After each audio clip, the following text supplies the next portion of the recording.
Nós estamos de volta com o compromisso de unificar o povo brasileiro, acabar com o ódio, não acabar com as divergências, mas acabar com o ódio, fazer política de forma civilizada e, ao mesmo tempo em que a gente vai unificar esse país em torno dos interesses do próprio país, a gente vai ter que reconstruir esse país.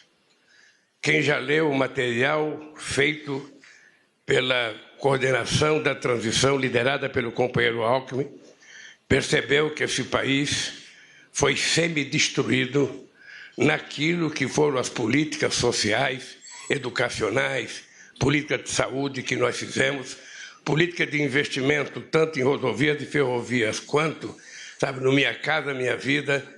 Tudo isso foi paralisado e nós, então, estamos com o compromisso de reconstruir esse país.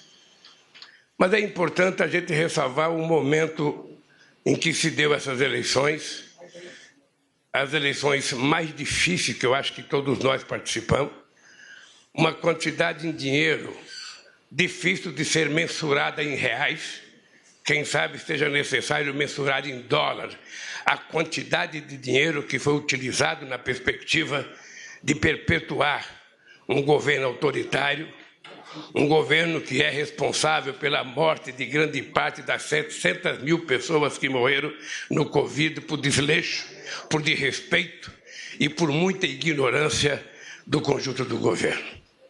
Então, vocês sabem que a nossa tarefa é uma tarefa árdua, mas é uma tarefa nobre, porque a gente vai ter que entregar esse país melhor, esse país mais saudável do ponto de vista da saúde mesmo, mais saudável do ponto de vista do ganho da massa salarial, mais saudável do ponto de vista dos pequenos e médios empreendedores desse país, dos pequenos e médios produtores rurais, mais saudável do ponto de vista da educação e mais saudável do ponto de vista da civilidade. Esse país vai voltar a viver democracia. E isso foi mostrado na nossa posse. Eu recebi um telefonema de uma pessoa importante que vocês conhecem, talvez um dos melhores escritores do país, o Fernando de Moraes. Fernando de Moraes me telefonou para dizer o seguinte: ele tinha participado da posse na Argentina em 1972. E ele dizia que aquela posse da Argentina tinha sido a posse mais bonita que ele tinha visto. E depois da nossa posse, ele falou: vocês bateram de 10-0 na posse que eu achava mais bonita da história da eleição no mundo. E eu penso que nenhum de nós jamais tinha visto um povo emocionado, um povo motivado, como nós vimos na nossa posse. Há muito tempo a gente não via tanta alegria, tanto sorriso estampado na fisionomia de homens, mulheres, crianças, velhos. Ou seja, as pessoas parecem que estavam se encontrando consigo mesmo. E nós queremos que isso aconteça todo dia. É preciso acabar com as brigas familiares.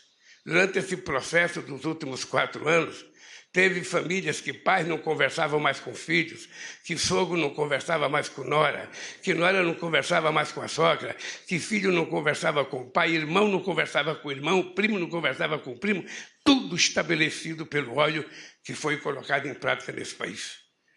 E a nossa posse mostrou que é possível a gente fazer esse país voltar a sorrir. É possível fazer essas pessoas voltarem a sonhar. E a nossa obrigação é de transformar esse sonho em realidade. Esse é o compromisso de cada companheiro e de cada companheira que assumiu esse ministério. Nós não somos um governo de um pensamento único. Não somos um governo de uma filosofia única. Não somos um governo, de apenas pessoas iguais. Nós somos um governo de pessoas diferentes. E o que é importante é que a gente, pensando diferente, tem que fazer o esforço para que na construção do nosso processo de reconstrução desse país, a gente pense igual, a gente construa igual. Eu fico muito feliz quando eu vejo um homem do agronegócio como ministro da Agricultura, como o companheiro Fávaro. Ou seja, eu penso que o Fávaro é a perspectiva que nós temos de fazer com que as pessoas sérias, os homens de negócio do agronegócio, os empresários de verdade que sabem a responsabilidade da produção de alimento nesse país, que sabem a necessidade da produção sem precisar ofender ou adentrar a floresta amazônica, ou a Pantanal, ou qualquer outro bioma que tem que ser protegido. Esse empresário que produz de forma responsável será por nós muito respeitado e muito bem tratado. Agora, aqueles que quiserem temar e continuar desrespeitando a lei, invadindo o que não pode ser invadido, usando o agrotóxico que não pode ser usado, a força da lei imperará sobre eles e nós vamos exigir que a lei seja cumprida, porque nesse país tudo vale. A única coisa que não vale é o cidadão bandido achar que pode desrespeitar a boa vontade da sociedade brasileira, a nossa Constituição e a nossa legislação. Todos nós sabemos o compromisso extraordinário que nós assumimos durante a campanha com a volta do crescimento desse país, com a geração de empregos e com o crescimento da massa salarial. É possível a gente fazer a economia voltar a crescer, é possível a gente voltar a crescer com muita responsabilidade, é possível a gente voltar a crescer com distribuição de renda e de riqueza, e é possível a gente gerar um emprego em que garanta ao trabalhador um pouco de seguridade social. Nós queremos efetivamente investir muito no fortalecimento do sistema cooperativo nesse país. Queremos investir muito no micro e pequeno empreendedor. Queremos investir muito no pequeno e médio empresário. Mas nós queremos que o trabalhador tenha um mínimo de seguridade social, que ele tenha garantia de previdência, que ele tenha garantia de registro, que ele tenha garantia de que quando, por motivo qualquer, ele estiver em possibilidade de trabalhar, o Estado garanta a ele o mínimo de segurança, porque senão a gente não terá um mundo de trabalho sadio e saudável, a gente terá um mundo de barbárie. Todo mundo sabe o nosso compromisso com a educação. E na educação eu fiz questão de convidar o companheiro Camilo para ser o ministro da Educação, porque dentre todos os estados brasileiros, o Ceará é o estado que ao longo de muitos anos vem tendo a mais importante história de educação fundamental e de ensino básico. Ou seja, inclusive talvez seja o estado com mais quantidade de escolas em tempo integral. E quando eu trouxe o Camila, eu também queria trazer a Isolda, que é a secretária nacional de Educação Básica, porque sobre as costas dela pesa também a responsabilidade de ter sido uma grande educadora e, portanto, meu caro Camilo, você sabe que você tem responsabilidade. A semana que vem, eu já quero ter uma reunião com você para discutir o que a gente vai visitar, sabe, de reforma em escola, porque nós temos 4.000 obras na área da educação paralisadas. Eu não sei se é creche, não sei se é universidade, não sei se é Instituto Federal, mas o que tiver, a gente vai ter que colocar a mão na massa para que a gente possa produzir e reconstruir, melhorando a educação, gerando emprego e pagando os salários que o povo brasileiro precisa ganhar. Porque, na verdade, o que dá mais orgulho ao povo é trabalhar e, pelo seu trabalho, receber o seu salário e sustentar a sua família. Essa é a forma mais dignificante para um trabalhador e uma trabalhadora conseguir sobreviver. Nós sabemos, Nis, a responsabilidade que está nas suas costas na área da saúde. Essa é uma área que passa ano, entra ano, passa ano, entra ano. E a saúde sempre está um pouco ausente daquilo que é o sonho do povo brasileiro. Nós chegamos a avançar. Nós chegamos com farmácia popular, com o Brasil Sorridente, com o SAMU. Nós chegamos com os médicos ter um avanço muito importante nesse país que simplesmente foi destruído. Em nome de combater qualquer coisa, em nome de tirar, na verdade, aquilo que estava dando certo para o povo daquelas cidades pequenas que não vê médico. Não sei se vocês sabem, mas todo mundo aqui sabe, porque todo mundo aqui já foi governador, já foi prefeito, já foi deputado. Todo mundo sabe que tem cidade nesse país que passa anos sem ver um médico. E muitas pessoas morrem sem ser atendidas pelo tal do especialista, porque ele não tem vaga. Às vezes ele vai no médico, às vezes ele vai numa UPA, é consultado, pede uma consulta no especialista, ele vai marca-se para 12 meses, para 13 meses, para 9 meses, às vezes a pessoa morre sem ter direito a esse médico. Se nós não resolvermos esse problema, nós não estamos fazendo jus ao voto e à expectativa que esse povo depositou em nós. Por isso, meus queridos companheiros e companheiras, nós estamos fazendo essa reunião aqui. Eu sei que nenhum de vocês ainda montou o governo. Nenhum de vocês ainda montou o ministério. Só foi dado a vocês o direito de escolher o secretário executivo e o chefe de gabinete. É importante que até, possivelmente, depois do Rui vai falar, até o dia 24, quem sabe, já tenhamos o governo todo montado. Eu só queria que vocês levassem em conta. Primeiro, eu não tenho vergonha de dizer que nós vamos montar o governo com gente da política muito competente. Vamos montar o governo com gente técnica muito competente. Eu não faço distinção e não quero criminalizar a política. Todo mundo sabe da nossa responsabilidade. Todo mundo sabe que a nossa obrigação é fazer as coisas corretas, é fazer as coisas da melhor forma possível. Quem fizer errado sabe que tem só um jeito. A pessoa será simplesmente, da forma mais educada possível, convidada a deixar o governo e, se cometeu algo grave, a pessoa terá que se colocar diante das investigações e da própria justiça. Eu já carreguei na pele muitas coisas ruins.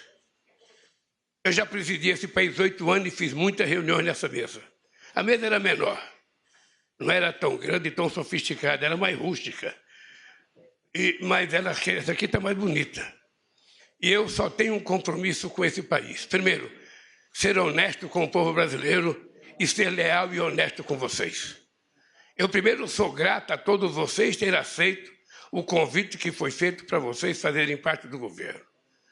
Segundo, muitos de vocês são resultado de acordos políticos, porque não adianta a gente ter o governo tecnicamente mais formado em Harvard possível e não ter um voto na Câmara dos Deputados e não ter um voto no Senado.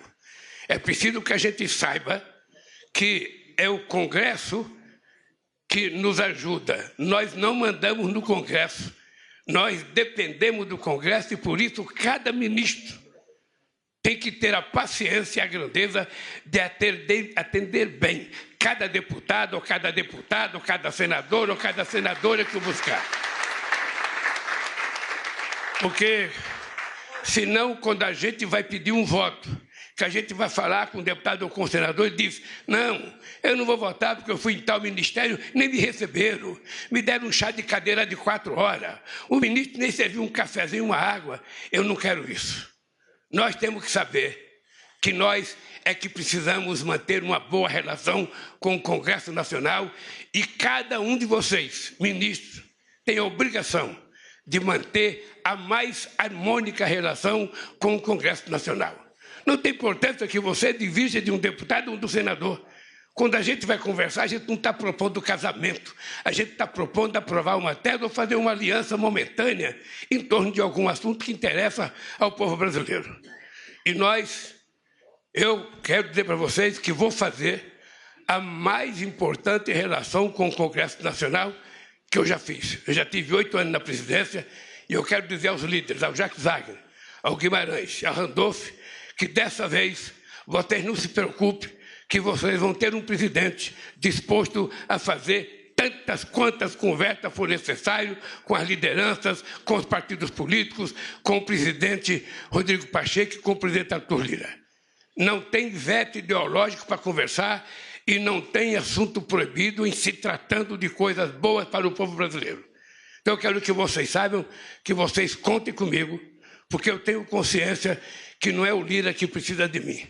É o governo que precisa da boa vontade da presidência da Câmara. Não é o Pacheco que precisa de mim.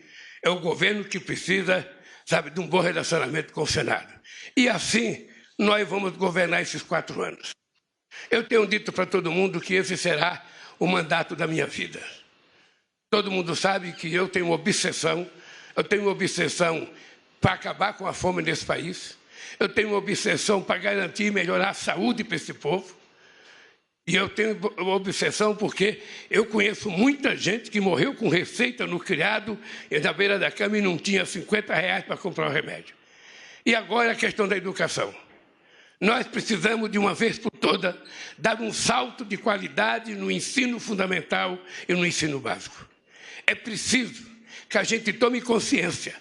Se a nossa criança não for bem formada no ensino fundamental, no primeiro, no segundo, no terceiro, no quarto, na quinta série, se ele não for bem formado, ele terá mais dificuldade de amanhã se transformar numa pessoa intelectualmente mais preparada, num profissional mais preparado. E o Brasil precisa dessa gente bem formada, porque o Brasil não pode passar mais um século exportando minério de ferro e só exportando soja ou milho. Nós temos que exportar conhecimento, exportar inteligência, importar coisa mais sofisticada com valor agregado para que esse país dê um salto, deixe de ser um país em desenvolvimento e passe definitivamente a ser um país desenvolvido, fazendo parte daqueles países que se orgulha de ter o seu povo tomando café, almoçando e jantando todo dia, de ter o seu povo com qualidade educacional, de ter o seu povo com qualidade, sabe, de moradia, de ter o seu povo com qualidade de vida, que é o que todos nós prometemos durante toda a nossa vida. Por isso, companheiros e companheiras, nessa primeira nossa reunião, Margarete, se prepare, porque nós vamos ter que fazer uma revolução cultural nesse país. Se prepare que nós vamos fazer.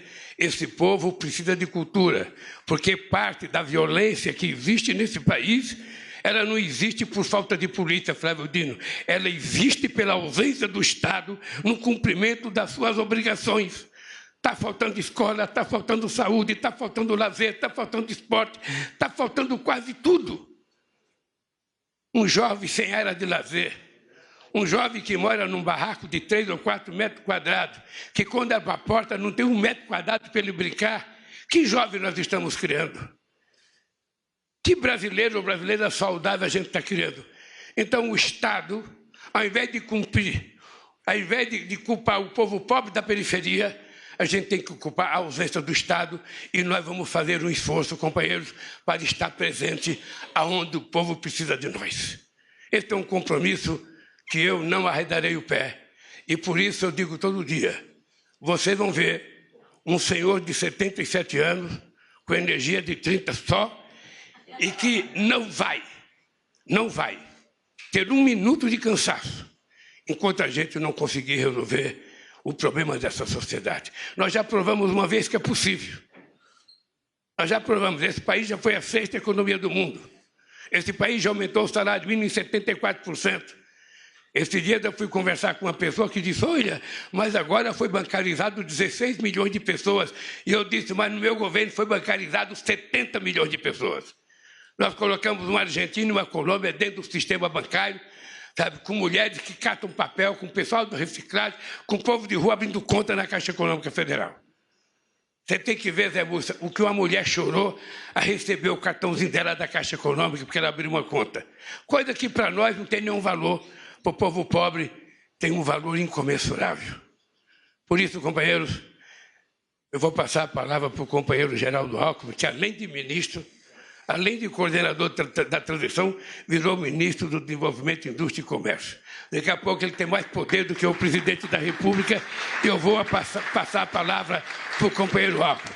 Obrigado, companheiros, obrigado. Estejam certos que eu estarei apoiando cada um de vocês nos momentos bons e nos momentos ruins.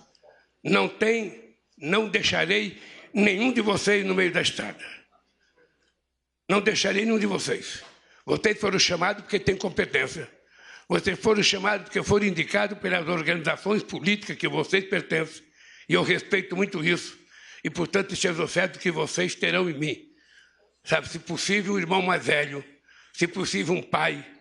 Tratarei vocês como a mãe trata os filhos, com muito respeito, muita educação e exigindo muito trabalho de cada um de vocês e de cada uma de vocês. Obrigado, companheiro.